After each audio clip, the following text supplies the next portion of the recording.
5 minutes இருக்கு. Driver உட்கார்றாருங்க driver சீட்ல. SP sir போய் முன்னால உட்கார்றாரு.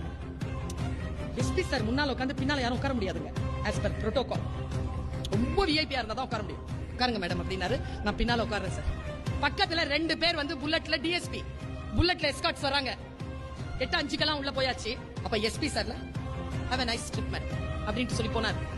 அப்ப டிஎஸ்பி அவருடைய கேடர் என்னன்னு தெரியல. முத்துப்பாண்டின்னு ஒரு போலீஸ் ஆபீசர். அவர் மேம் ஒரே நிமிஷம் மேம் அப்படின்னாரு. சார் இந்த காட்சி இல்ல மேடம், இதை நான் என் மகளுக்கு சொல்ல போறேன் மேடம். என்னது சார்? நீங்க யாரு மேடம்? உங்களுக்காக கெஜ்ரிவால் சார் நிக்கிறாரு, உங்களுக்காக எங்க எஸ்பி சார் வந்து முன்னால சீட்ல உட்கார்ந்துட்டு வராரு, உங்களை கூட்டிட்டு வந்து மரியாதையா நாங்க வந்து ஒரு இடத்துல கொடுக்குறோம். எங்க துறையில ஹையர் போஸ்ட்ல இருக்கிறவங்க உங்களுக்காக நின்னு இவ்வளவு பணியாற்றி இருக்காங்க. நீங்க யாருன்னு யோசிச்சு பார்த்த மேடம்? நீங்க யாருமே இல்ல மேடம், உங்களுக்காக இல்ல மேடம் இந்த மரியாதை. நீங்க படிச்ச படிப்புக்கு தான் மேடம் இந்த மரியாதை. படிச்சிருங்க குழந்தைகளை.